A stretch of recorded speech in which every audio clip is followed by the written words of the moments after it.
It's so important for us to be exploring what's going on inside of our own hearts and our own minds in relation to our children, and less about how we look and how other people look.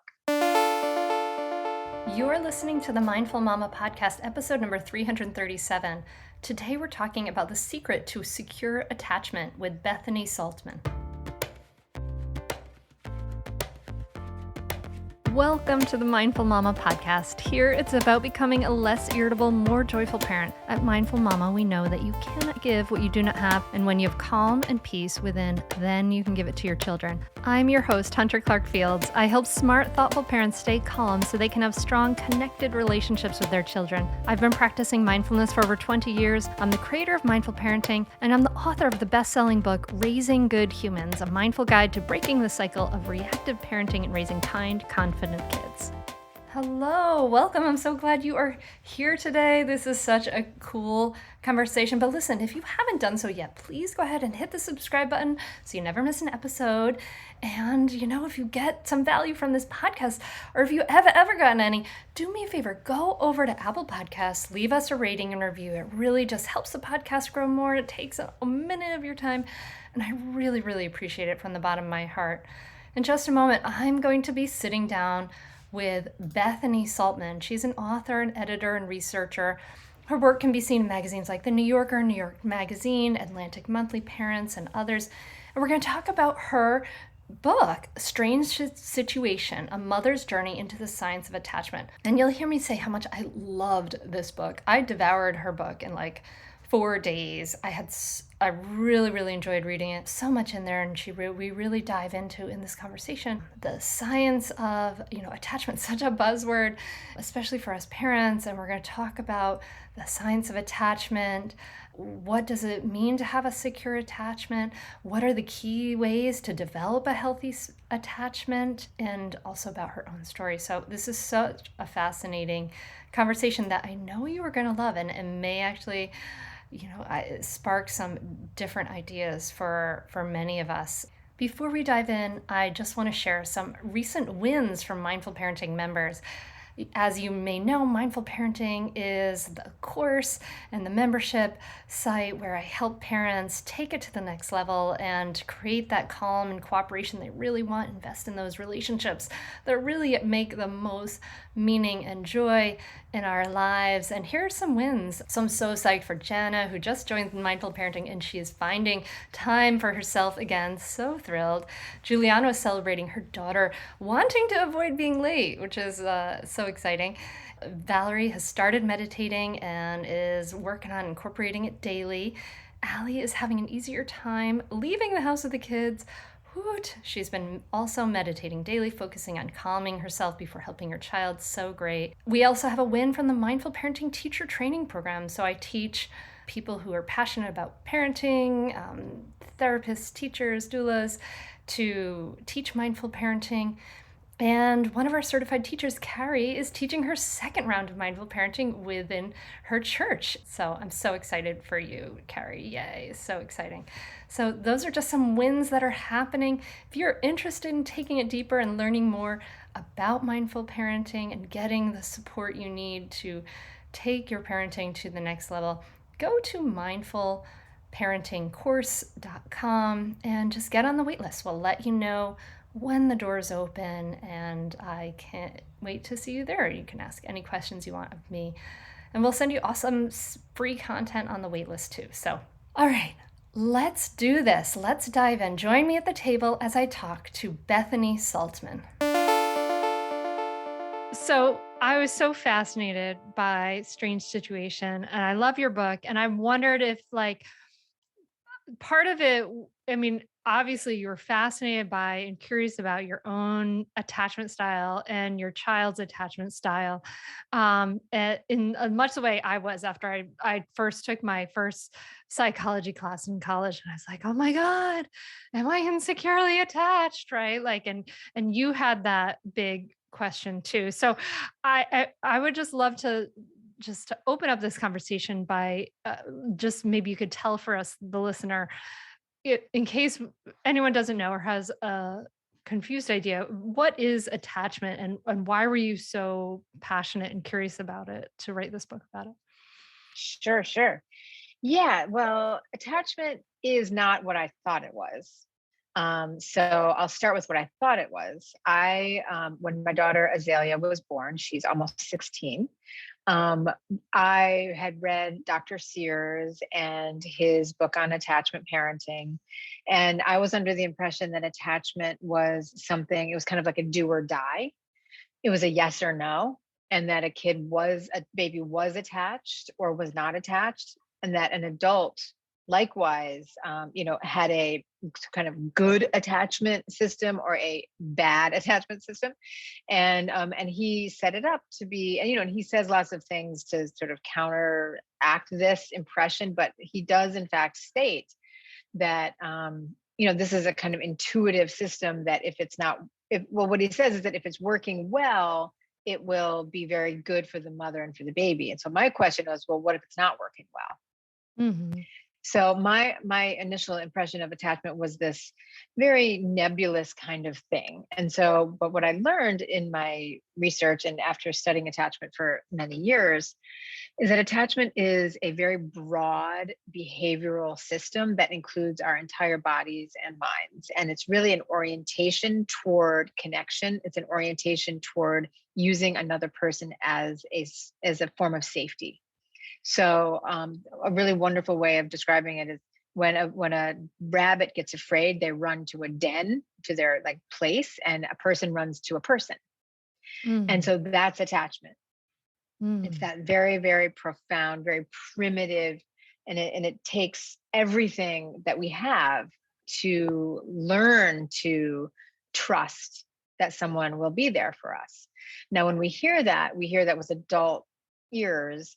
And so we think of all the ways that we trust or don't trust as adults. But when we're Mhm. babies, it's really not like that. It's much more simple and it's much more forgiving than we as adults may believe it to be. So a baby really just needs to feel sometimes like their primary caregiver is delighted by them, is aware of them, sees them as the apple of their eye, and is there for them in times of stress, most of the time, some of the time. It's not this super articulated understanding of trust and safety that we have as adults, which I think is where we get into a lot of trouble as parents, as humans, as women, with this perfectionistic kind of hope that we're going to be able to perform this so-called secure attachment, when really what that more often is a kind of very externalized, performative understanding of what we think attachment's supposed to look like. And it has nothing to do with the internal experience that a baby and a caregiver go through together. That's such a beautiful definition of it that I really, really appreciate. And it's really different from it. I mean, I just, not to throw attachment parenting under the bus because it has so many, like, there's a lot of wonderful things, but I have some big issues with attachment parenting in that there's a lot of pressure that it puts on moms, and also puts a lot of pressure on people to you want to, I mean, I slept with my baby in the beginning, and I wore my baby, Sure, I did all whatever those wonderful works. things, I Yeah, loved it. But I feel like sometimes people feel like that achievement idea of like, I have to do this thing, or I have to, even if I'm not getting enough sleep, or even if I don't always, even if it's not something, there's a lot of pressure to perform um, these these actions that attachment parenting prescribes, but those things are not the things that create attachment, you discovered. that is exactly right. And that is why, Dr. Sears notwithstanding, or I mean, like setting Dr. Sears aside, attachment has nothing to do with what we do and everything to do with how we feel. Mm. So you can have a, spectacularly perfect looking attachment parent who's got doing all the things, and they're filled with rage and resentment. So we can look like we are, perfect attachment parents because we're wearing our baby, we're sleeping with our baby, we're nursing on demand, all the things. But inside, we're filled with rage and resentment because we're exhausted. We don't like it. It's not working for us. And that wasn't me, by the way. I Mhm. loved nursing. I enjoyed sleeping with my baby. I wore her till she was like 7. I loved a lot of those things, but it wasn't because those weren't the things that helped me have a secure attachment with her. Those were the things that I enjoyed because they made my life easier. They kept me connected to her. I am allergic to gear of all kinds. I couldn't do strollers. I just, I need things to be very, very simple. So for me to cook, it was just easier for me to have her on me, things like that. Yeah, I So agree. but you can, and then likewise we can have a parent who might look again to the parenting enterprise, as not a very attuned parent who gives their child, doesn't nurse. Maybe they give them juice when they're babies. Maybe they are giving them processed food. Maybe they're going to McDonald's. Maybe they're watching too much TV. Maybe they're on their screens. Maybe the parent yells. Maybe the parent has 3 jobs and can't take the time to do, put the baby in the high chair and speak to them just so, and et cetera, et cetera, et cetera, et cetera. And that has absolutely nothing to do with a secure attachment, because a secure attachment comes from that parent, regardless of their gear and their economic status and the way they look. It comes from their ability to feel their own feelings, so that when the baby yells, or maybe when the baby screams, or the baby's unhappy, the parent can tolerate the baby's feelings and respond reasonably decently. That's all it means. Yeah, and not every 100% of the time. Like Heck some no. Yeah. No. No. Okay. All right. I thank you, because I feel like um that's a misconception that we have, and that parent, especially moms, are really hard on themselves if we're not like checking that box, getting that A in our own minds.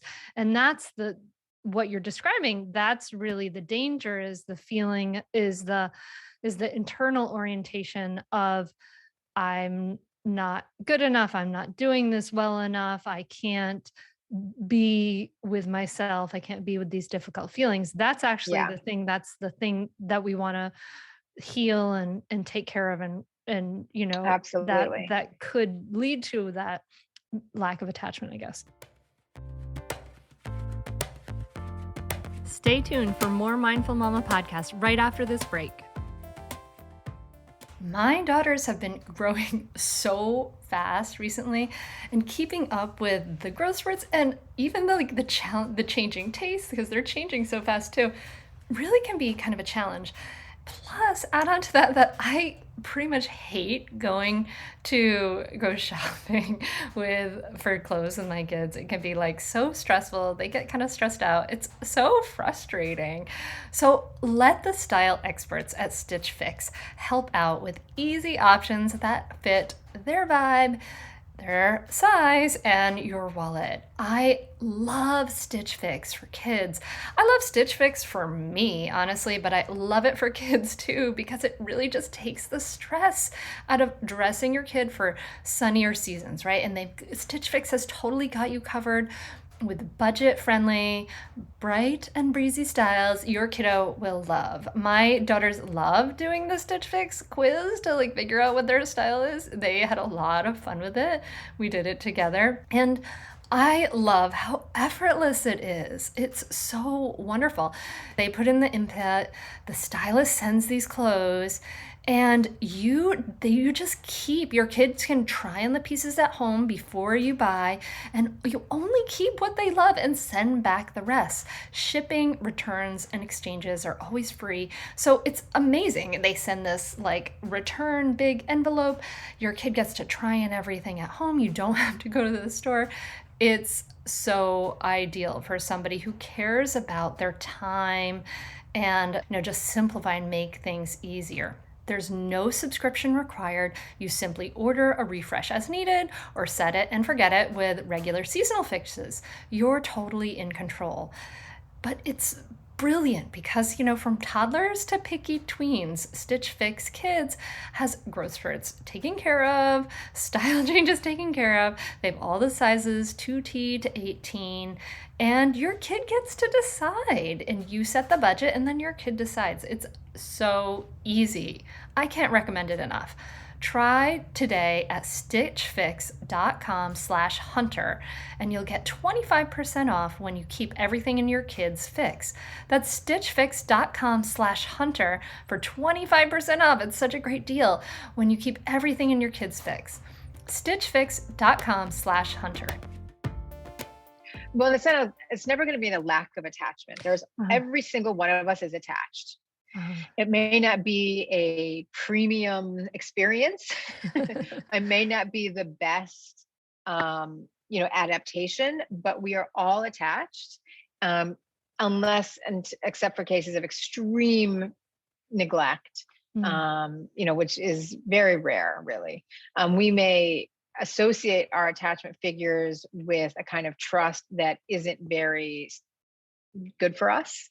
And we end up doing all kinds of things later in life based on these early imprints, but we are attached. We are attached. And it's really, really important to remember that. Okay. So healthy attachment anyway. Or secure. Secure is the technical term. Secure simply means where your bread is buttered. You're a child, you fall down, you naturally go to your caregiver, and they naturally give you enough so that you can go back to the playground. That's all it is. I'd love to take this conversation and kind of like rewind it a little bit and kind of put it in the place of history, because I think it's so interesting to understand that before there was the study of attachment, and you write a lot about in your book about Mary Ainsworth, who was one of the major people pioneers who studied attachment along with Bowlby. But in that time, like the 1940s and 50s, the prevailing scientific view was this behaviorist view where we thought that, people just responded to stimulus, right? And so therefore behaviors, we could reward or punish. And that sort of comes the view, that's the view that results in the idea of we just reward or punish different behaviors. And then we get the behaviors that we want, which is still pretty much a view that has super long legs and is very, very influential today. But I was wondering if you could kind of write about that view of what was then, or talk to me about what was then, and then how this attachment idea was really different at the time. Sure. So John Bowlby was a psychiatrist in England, and he was looking, excuse me, at children after World War II who had been, who lost their parents and were in orphanages. Excuse me. And the prevailing view of the time, but again, it's always sort of like the experts who go against what every parent knows, So the experts were saying, well, children really just need, they'll be secure. They'll forget about their parents. All they need is someone who's going to give them food and shelter, and the child will be just fine. And John Bowlby was seeing that, in fact, he was dealing with these children who were grieving their parents. And there was no way to understand that. And so that's what got him on this path of trying to see what was going on with children who had lost their parents. And that it was a particular person that they missed. It was a particular person that they loved. It doesn't mean that can't ever be healed and they can't love again. But this idea of the parent as the unique individual, like a lover, a lover, someone that we love, is very particular, very unique to the attachment science. Now, most parents, of course, regardless of what they might say, or, it's not like people just started becoming securely attached in the 1950s and 60s when Bowlby and Ainsworth started talking about it. This is human nature. This is what we do.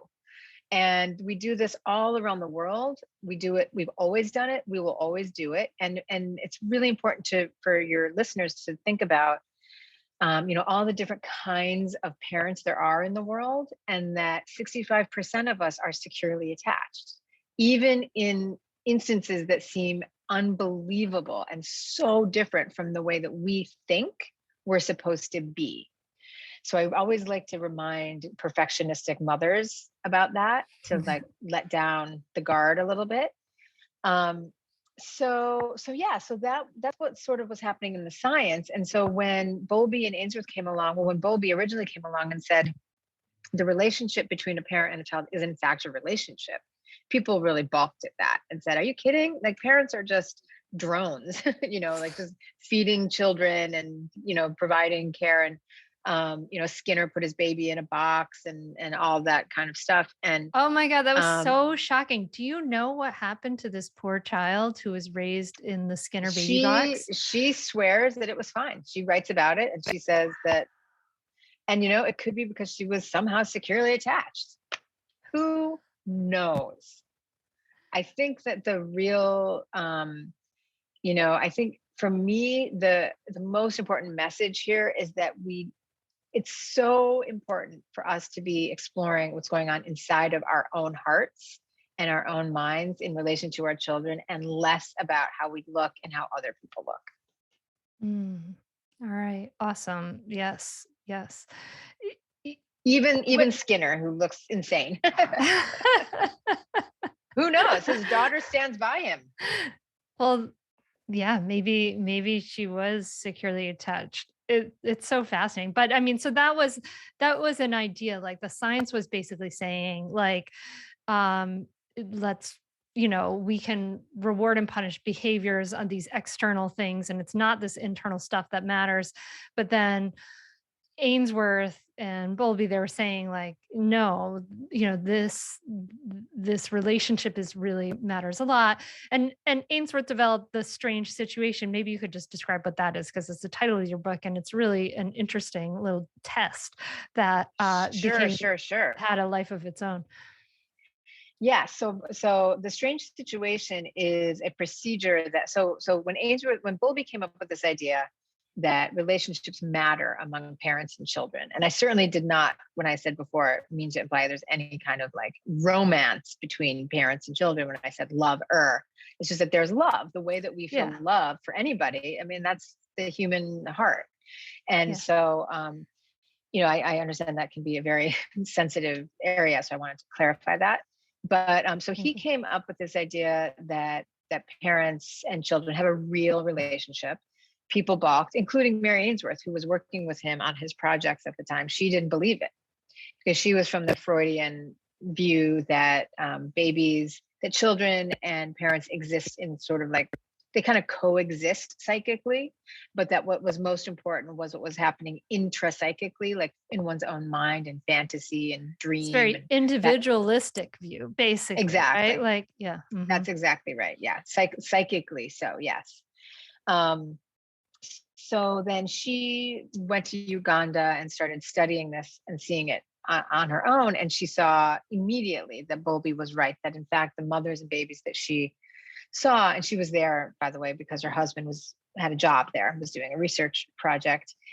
So she didn't go there to study it, but she figured, well, I'm going, I don't really have a choice, so I may as well study this thing that I've become curious about.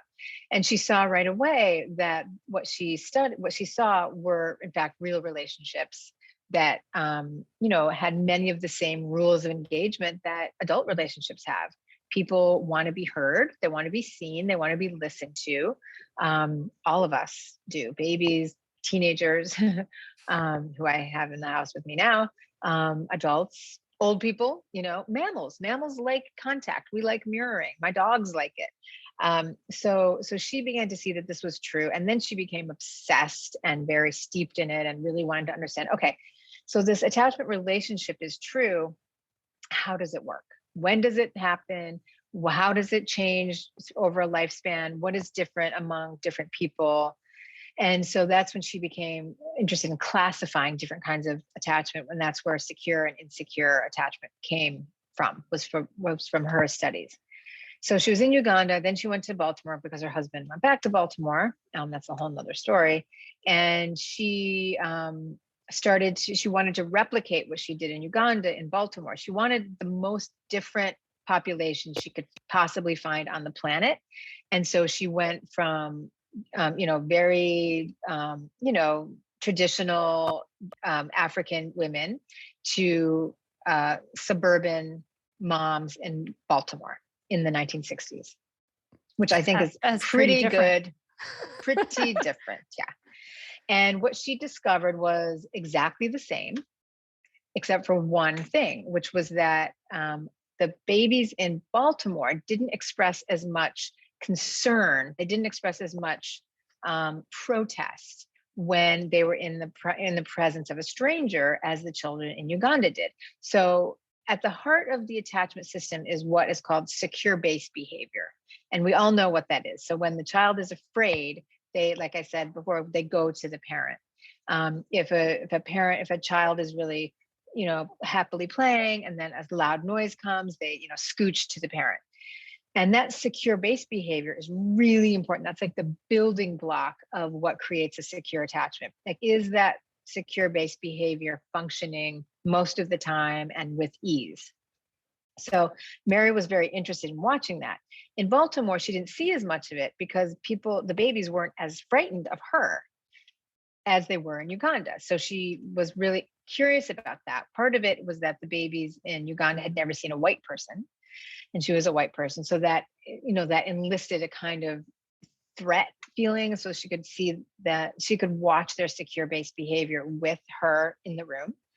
In Baltimore, that wasn't happening. And so she devised, along with one of her students, this thing called the strange situation, where she would take the babies into the lab at Johns Hopkins and put them through a very, not too stressful, but semi-stressful experience where they were left, where they met a stranger, they were left alone with the stranger, and the mother returned.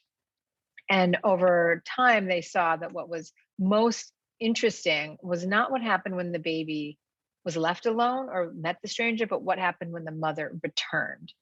In other words, could the baby bring themselves back to regulation with the help of the mother? Was the secure base relationship functioning well? Mm-hmm. And so this became the gold standard for attachment security observations around the world, and still is today. It's been done tens of thousands of times in every population you can imagine around the world, and continues to show very robust findings that, within this 20-minute procedure, we can see by the time a baby is 1 how strong their secure base behavior is, which usually leads to a kind of security in attachment by the age of 1, which has been shown to have long range effects, which does not mean that, this is the end of the road by the time you're 1. It shows a kind of tendency, but it certainly is not written in stone. There are all kinds of things that happen, positive and negative, to change a child's attachment pattern after they're 1. It's so fascinating. And then attachment is something that gets passed on, right? Like, it's something that exactly. Our attachment style is like a 70% predictor of our child's attachment style. And then it has all these repercussions. I mean, this is the whole thing that made me so anxious in a lot of ways, like when my daughter was little, because Me too. you hear all this like information about how like important the first 3 years are. And then in the first 3 years, like, you don't know anything, you're anxious, you're learning. And it's like a setup. It's a situation that's set up for a lot of pressure on new parents. Yes, a And lot of pressure. I'm not sure that, there's like a whole bunch of understanding out there that like kids regulate their emotions through us in the way that you describe in the strange situation, right? Like, it's more and more we're understanding that, but that for them to be able to regulate their feelings, they have to come to us and feel like a sense of security, right? A sense of uh, enough of a sense of ease, enough of a sense of for lack of a better word, relaxation, of concern, care, all of those things, enough of that so that they can, regulate their own difficult feelings through that. But then if we are that's why it goes back to what you said, like it matters about how we're able to process and feel our own feelings so that then we can help them regulate. There's Yeah, so much there. My gosh. I know. I know. And I will say for the people who are listening and thinking, oh my gosh, but I am anxious all the time and I'm, mean and I'm edgy. And so I can't do it. The way to do it is by feeling your anxiety and your edginess and your pain. That's the only way. The only way out is You through. know, yep. And that is the truth, Ruth. I mean, there's just no, people get so mad about attachment because mothers don't have enough support, No. because we don't know how to take care of ourselves, because the patriarchy puts so much pressure on us.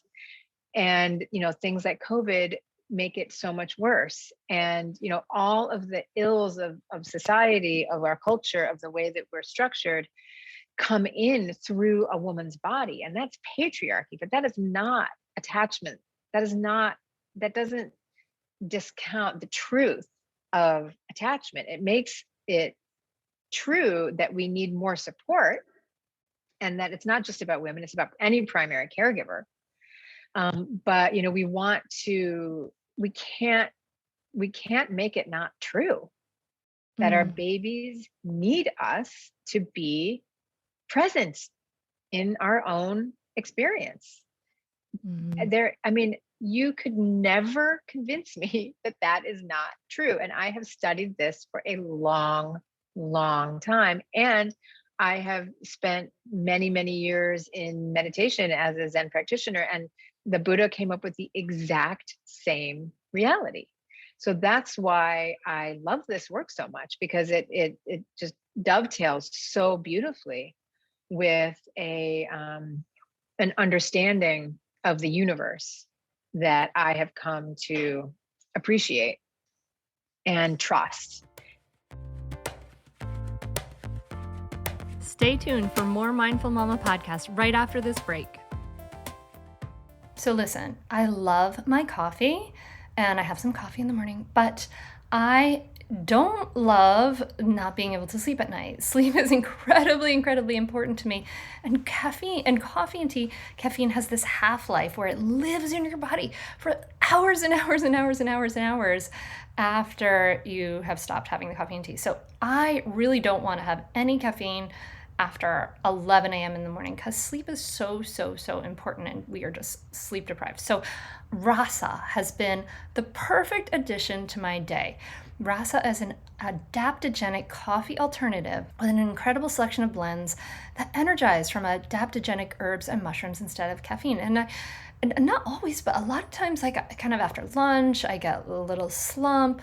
I feel tired. So I love how rasa gives me that it's coffee alternative. It has this wonderful, like rich, lovely taste, but then each blend is formulated by in-house clinical herbalists with organic adaptogenic blends and mushrooms to balance energy, support the nervous system, ease stress. Essentially, it basically helps you handle life better. And adaptogens are most effective when they're consumed regularly and consistently. So you can get your daily dose while enjoying maybe a beautiful morning ritual that can help set the tone for your day. Or for me, it's this after lunch ritual that helps me set the tone and give me a little boost of feeling good and energy for the afternoon. With 10 flavors and functions, there's a rasa for everyone. I love Rasa Calm. It is like the richest, tastiest coffee, and it helps to chill me out. It's so great. I'm telling you, you have to try Rasa. They even have an online quiz so you can easily find the perfect blend just for you. Right now, I have an awesome deal to get you started, 20% off your first purchase. Just go to wearerasa.com and use my special promo code HUNTER20. And you can find that link right in the show notes where you're listening to this. So if you go to like where you're playing the podcast and look at notes, just scroll down, you'll see that link right there. It's going to wearerasa.com.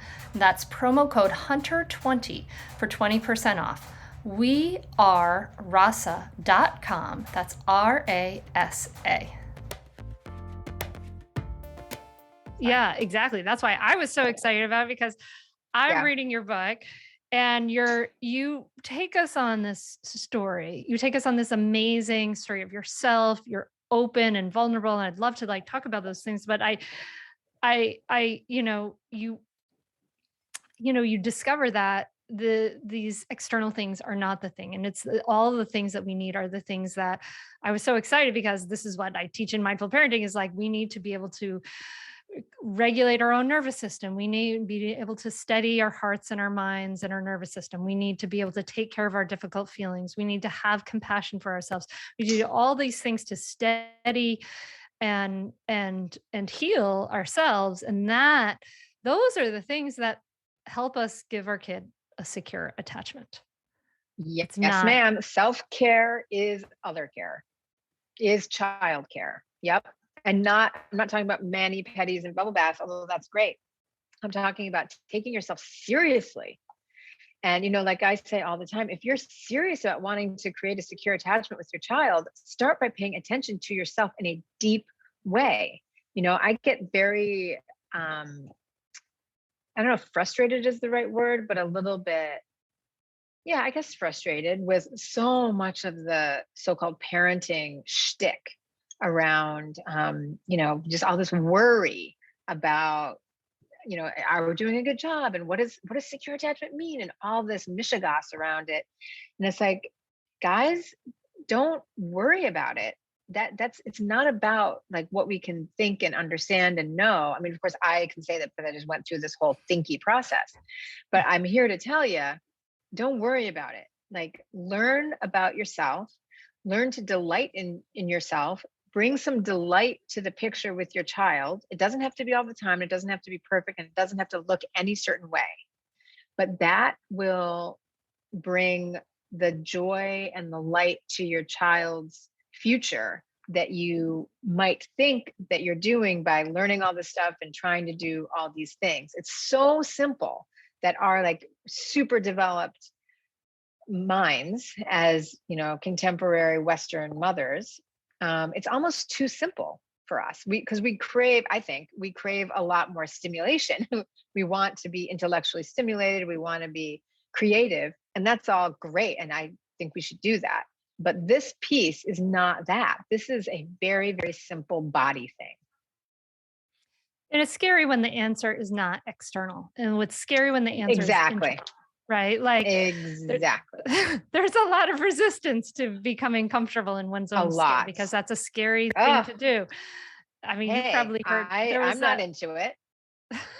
It's terrifying. Yeah. I mean, I wish that there was an external reason or an external answer to this difficulty, but there isn't.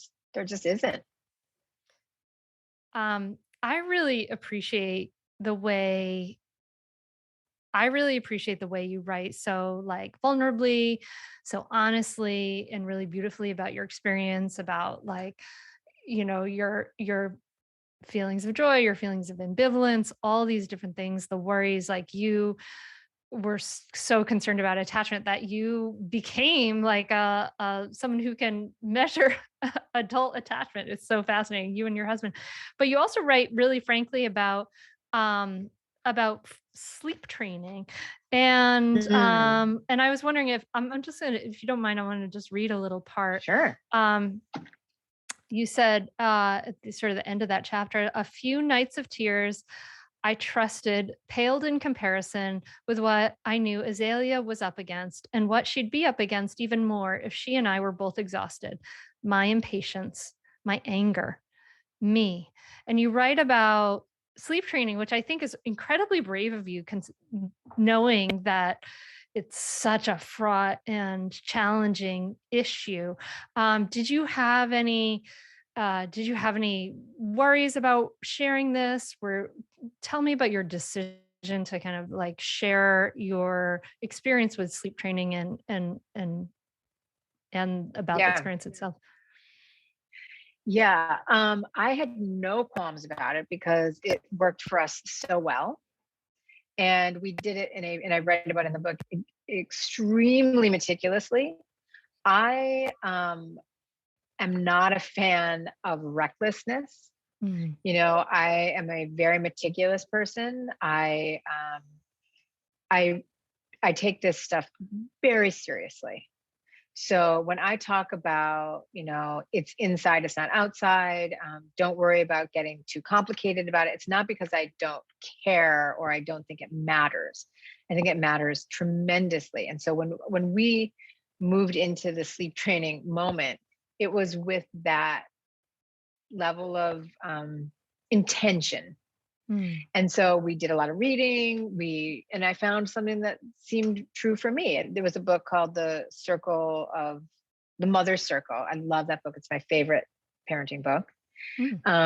And they talked about just a very gentle approach but they gave really specific,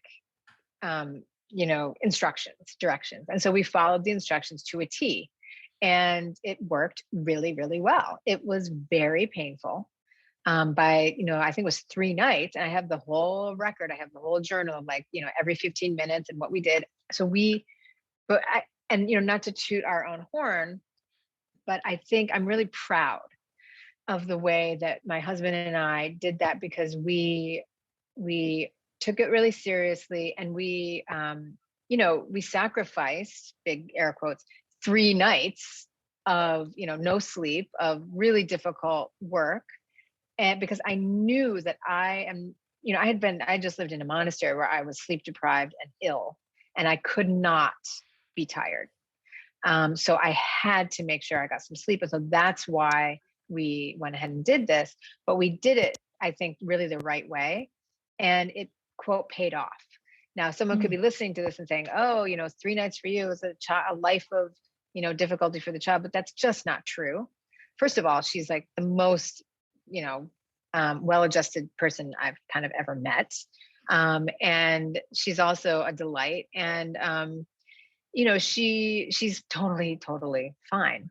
And sleep training, there's much more. She had much bigger fish to fry than sleep training. She had a difficult mother who has a temper, who has my own trauma. I have, difficulty in my system. I've got a lot going on. And so sleep training was the least of it. It was really my way of saying, this is going to help. And it really, really, really did. I cannot imagine being able to raise her exhausted. So I didn't have any qualms about it. And I haven't had I had one crazy thing where I was working with someone on Instagram who's like a infant sleep person. And I did an Instagram post showing with a video of Azalea doing a TikTok dance. And then I had people swipe and say, if you're worried about sleep training, like, this is the result. She was just like adorable and exuberant and fantastic. And I was trying to say, don't worry, it's going to be okay. Like, here's this, wonderful human being.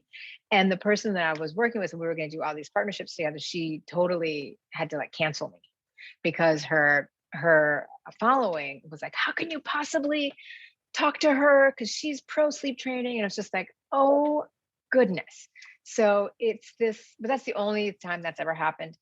To me, the issue around sleep training is not really about sleep training. It's about kind of a black and white understanding of the world. And so while I am certainly not a fan of letting children cry more than they need to by any measure, I think doing a very intentional procedure that you think was going to help because you have really good reasons for doing it, I think that we have to do the best we can.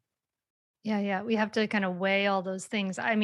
That's something exactly I worry about a lot when I see, I'm all for people making their own choices that feel really good to them. But when I see a lot of pressure out there to, to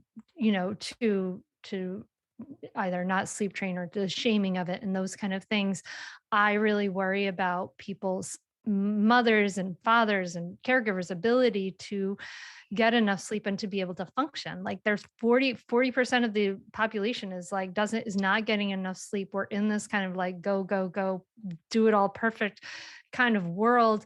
And to not get enough sleep, I know I know personally, like I can really relate to what you're saying because I dealt with my temper, I dealt with anger, I dealt with Yeah. frustration, and I was not going to be able to choose how I want to respond. I was not going to be able to respond well to my kid if I'm not getting enough sleep. Like it's incredibly Yeah. crucial, and it's incredibly crucial for kids to get enough sleep too.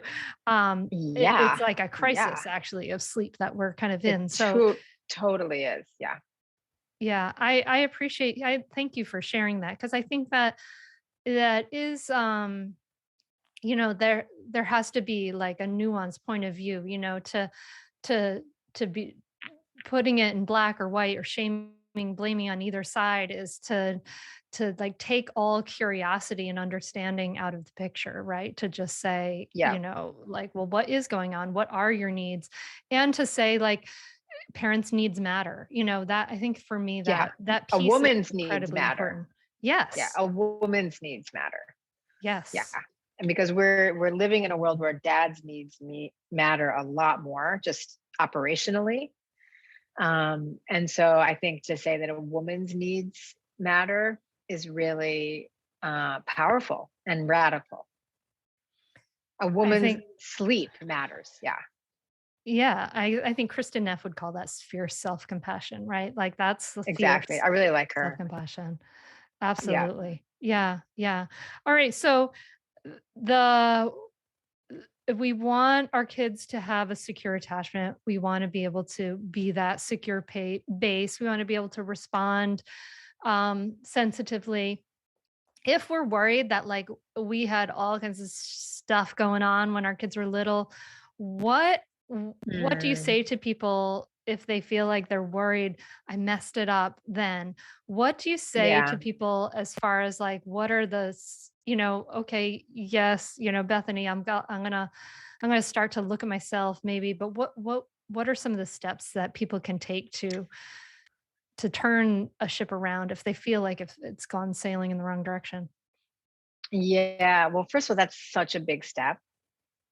And I really applaud anybody who's willing to say that. Really say it. I have screwed up. That's not easy to say. Yeah. And to not do it in a kind of, really wild way, but to really be very, again, meticulous and intentional about, I made a mistake when I blank. And to let that in, I think is the first step. Because what we're doing is we're trying to, and I'm not an expert in this, I'm not a psychologist, I'm not a therapist, I'm just, a person who's been thinking and working on these channels for a long time. It's about creating less distance between the feeling of shame and the feeling of kind of regulation. So it's creating. So when I say I made a mistake, I regret having done X or Y, Mhm. then it kind of it integrates. I'm becoming more integrated with those parts of myself, because the more shame I have about having quote screwed up, the more shame I'm going to fall into when I do it again, because I will do that thing again. So to me, the first step is to always admit when I've really done something that I'm not happy with, and I have to keep admitting it. I mean, Azalea's almost 16 now, and things come up, and I'm like, God, I was having such a hard time then, and I wish I could have done that differently. And man, do I mean that. Like, that is not just some kind of like shallow bit of words. I really wish I could have done things differently, and I couldn't. I didn't. And here I am facing, I'm here. I'm here. I'm here for the feelings that I'm having toward myself. I'm here for the frustration that I have toward her, in whatever situation. Just be here for it, to just be here for it. And for me, a meditation practice is crucial. I can't do it without. Not everybody digs that. That's totally great. But, having some kind of a secure base in your own life, whether it's a body practice, is huge. I just read something the other day. There's some practice about like walking, and someone said nobody's ever felt worse after a walk. I just loved that. Like, walking is just taking a walk. I take walks by myself. I don't listen to podcasts. I don't talk on the phone with friends. It's just like, okay, here I am in my body, in the world, like, moving around.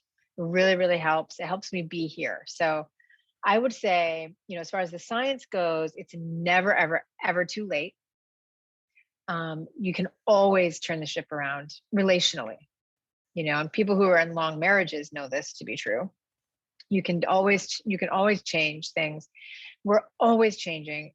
Attachment security, attachment patterns are changing all the time. Well, I shouldn't say all the time. Attachment patterns can change over time in our lives when large enough events happen. So if you are someone who is living in a lot of shame about early relationships with your children, if you can dig in and do some work around changing your own experience, your own way of relating, it will change your relationship with your children now, no matter how old or young they are. And that is, again, a truth.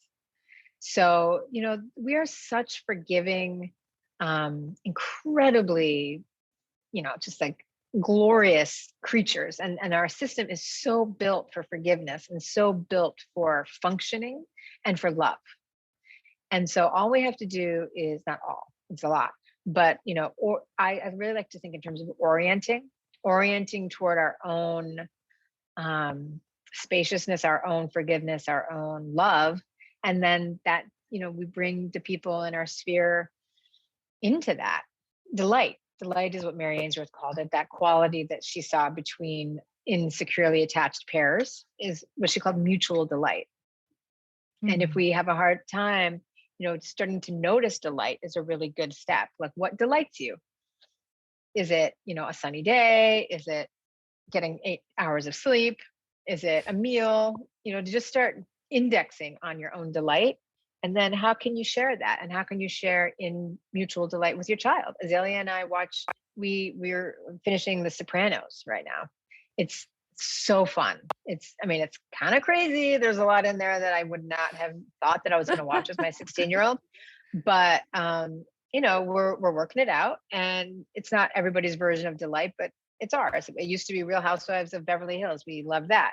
So it's like, this is not wholesome. This is not what someone might think of as like a sort of box check, delighting in your child with your teenager, but it works for us and it brings us closer, and it's a relationship building experience. So yeah, that's what I would say. So you're really describing like changing that relationship with yourself first, and then that relationship with your child. Like, it's really about giving attention, giving, all that to these as a relationship, and relationships do grow and change. Exactly. And our relationship with ourselves starts that, right? Because then when we can, I don't know, when we love and accept ourselves, then we love and accept our kids. Like, it's easier. It's all easier from there. Yep. It's really true. It's one of those things that seems like some kind of a shtick, but it's just absolutely true. Thank you. I think that's really beautiful. My daughter and I are really into Queer Eye. My 14-year-old. Oh, that's a good one. And I. Oh, that's good. I love that. But when she was, and what you said about like forgiveness and that starting over, that really resonates with me. There's a piece in Mindful Parenting, I write about it in Raising Good Humans, that I took from my experience in the Zen tradition of Thich Nhat Hanh. We went on a retreat. I took her on a retreat when she was 6. Just the two of us. It was the last time Thich Nhat Hanh was in the United States, and it was this big retreat with thousands of people there, and we were in a tent. Anyway, they taught us a practice that is called beginning anew. And in this practice at that time, there's different ways of practicing it. But at that time, I was in a room with all these other families, big bowl of flowers in the middle and these little flower pots. And when it was my turn, I pushed the flower pot toward my 6-year-old. And first I watered her flowers. I told her what I appreciated about her. So there's that appreciation and then delight again, that leaning into that. And then I apologized for my temper and my yelling, and I cried buckets, and but it really was, it's what you're describing. It's like a beginning anew, and that is always possible. Yeah, that's Yeah. beautiful. Yeah. Whew. Oh, yeah. So your meditation practice is something you started before you had your daughter, still a strong Yes. practice for you. Um, Hmm. a listener to this podcast knows I talk about meditation practice a lot. What does your practice look like for you today?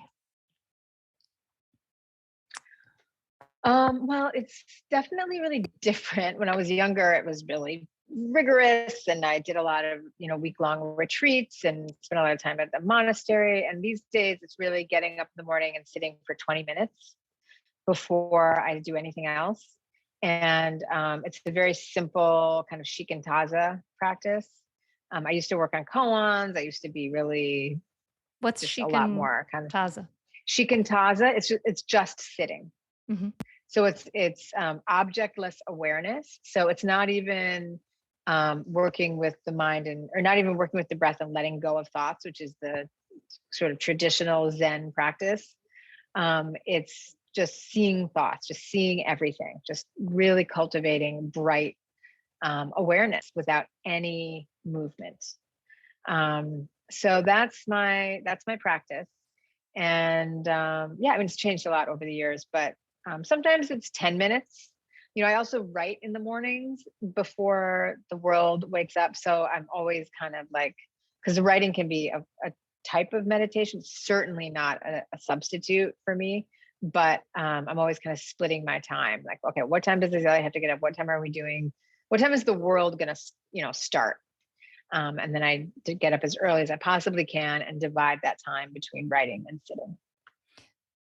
Bethany, I have maybe a sensitive question to ask. Can we spoil Ooh, your book? I want to give the ending sure. away. Can we? Are we allowed to? Okay. That's totally up to you. Yes. All right. If you think that's Listener, fine, that's you got fine to too. read the book anyway. But it reads like a mystery, like what's going to happen.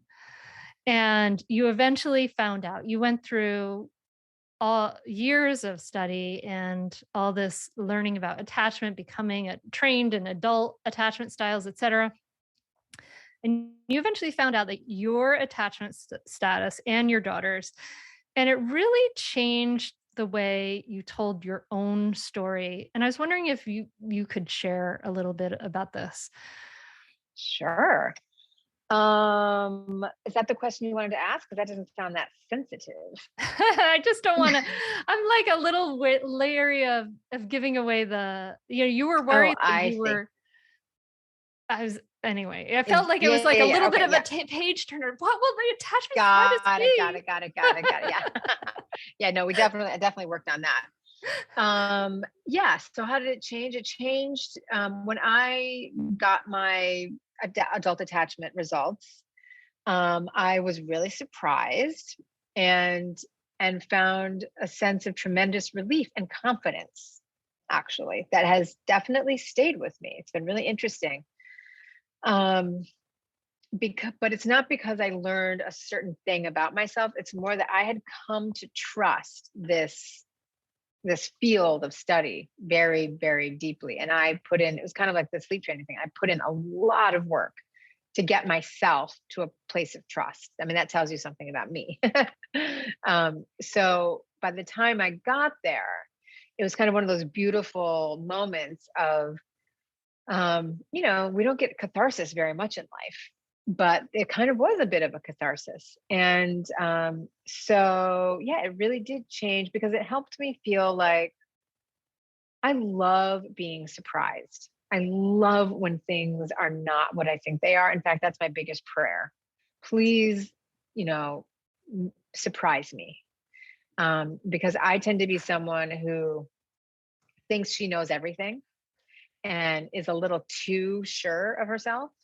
And so that when I discovered what I discovered, it was like this incredible, confluence of certainty that I had like come to the right place and learned something that I never could have imagined. And what I thought was And it beautiful, has definitely it changed me, and that has stayed with me for sure. what I thought was beautiful is that how it changed the way you thought of your relationship with your mother. And I thought that was so Oh, yeah. interesting because Yeah, you had yeah, told yeah. yourself a story about you Yes. and your mother's relationship when you were uncertain and when you were worried. You had told yourself a story that was one story. And then it was like Yep. an instant, your frame changed. Just talk a Yep. little bit about Yep. that. Yep. That was Yep. so fascinating to see. Yeah. Yeah. Yeah.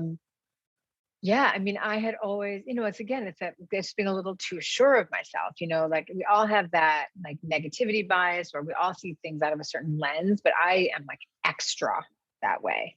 And it's a pain in the butt because I get really convinced of things. And I think it's kind of like a trauma response. I'm not sure, but it's a strategy for sure. But so I had always, in my disappointment toward my mother, which of course we all experience, I created a story because that's what we do. But it just so happens that when I create a story, it's pretty tight. And so I had always thought of her as in a certain way, and I was really sure of myself. And then I had, come to understand this science of attachment. I came to really believe in it. I, was a total zealot. And then when I discovered that the relationship between she and I is not what I thought it was, it forced this transformation of my perception.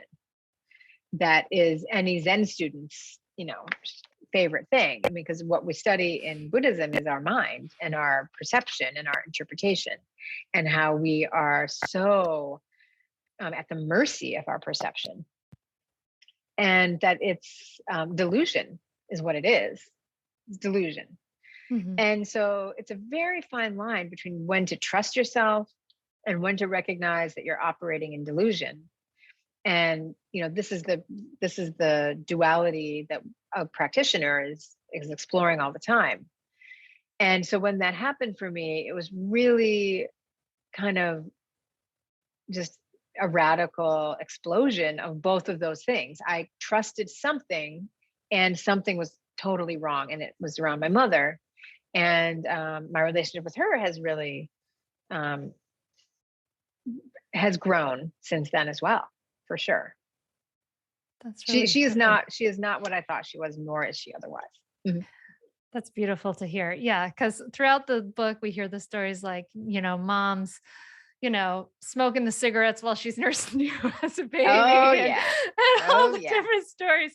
And we're all like, we're kind of getting it through your filter.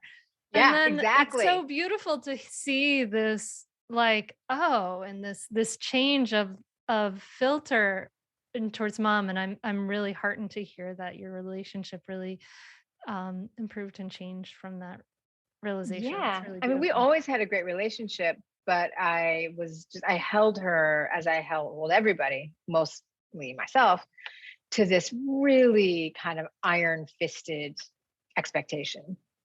And after going through all of that, I think I was able to soften around her for sure. Yeah. So beautiful. Yeah. Bethany, I could probably hang out and talk to you about this for a long time. So, but I Yeah, need to me respect too. your Me time, too. let It's you go. so fun. um, Yeah. yeah. Well, thank you. Thank you so Oh much my gosh. for the work you did sharing your voice in this book. The openness and vulnerability and honesty is incredibly refreshing. Great writing. I love it. And Oh, everyone should thank get you. Strange Situation by Bethany Saltman. And I want to thank you for your just for doing that work, for being so open, for sharing your time with us here today. I really, really enjoyed it. Thank Yeah, you I have for too. coming on. It's been really fun to talk. Thank you so much for inviting me. And yeah, I'd love to, continue the conversation anytime. What a fascinating conversation. Did this change any of your ideas about attachment? It really deepened the conversation for me as I started to read this book and think about it. I think her message is also really reassuring too. But it's so fascinating. It really does come down to presence, being able to be with ourselves, so be able to be with our feelings so then we can be with our kids. And And that is so important, so vital, right? The number one predictor of a child's well-being is a parent's self-understanding, is what Dr. Dan Siegel said. So valuable. That's why in Mindful Parenting, the first 4 modules are about those inner tools to help you steady your heart, your mind, your nervous system, understand your triggers, cultivate really deep self-compassion, and learn how to take care of those difficult feelings that arise, that we were never taught how to do. So lots and lots of tools in there. And then all the skillful, effective communication tools.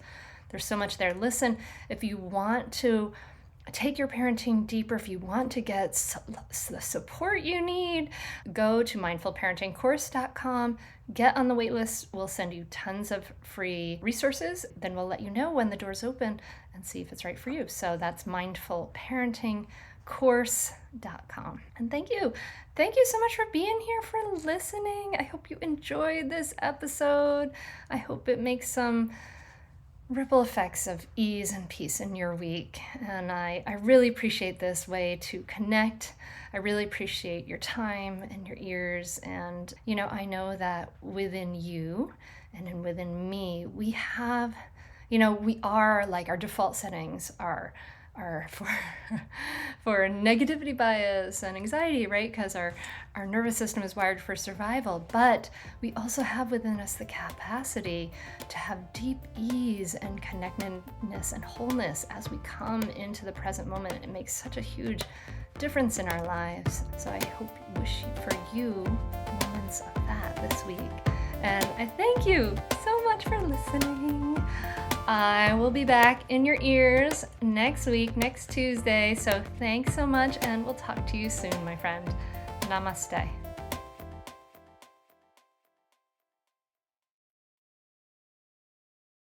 I'd say definitely do it. It's really helpful. It will change your relationship with your kids for the better. It will help you communicate better. And I'd say communicate better as a person, as a wife, as a spouse. It's been really a positive influence in our lives. So definitely do it. I'd say definitely do it. It's so worth it. The money really is inconsequential when you get so much benefit from being a better parent to your children and feeling like you're connecting more with them and not feeling like you're yelling all the time or you're like, why isn't things working? I would say definitely do it. It's so worth it. It'll change you. No matter what age someone's child is, it's a great opportunity for personal growth, and it's a great investment in someone's family. I'm very thankful I had this. You can continue in your old habits that aren't working, or you can learn some new tools and gain some perspective to shift everything in your parenting. Are you frustrated by parenting? Do you listen to the experts and try all the tips and strategies, but you're just not seeing the results that you want? Or are you lost as to where to start? Does it all seem so overwhelming with too much to learn? Are you yearning for a community of people who get it, who also don't want to threaten and punish to create cooperation? Hi, I'm Hunter Clark-Fields, and if you answered yes to any of these questions, I want you to seriously consider the Mindful Parenting membership. You'll be joining hundreds of members who have discovered the path of mindful parenting and now have confidence and clarity in their parenting. This isn't just another parenting class.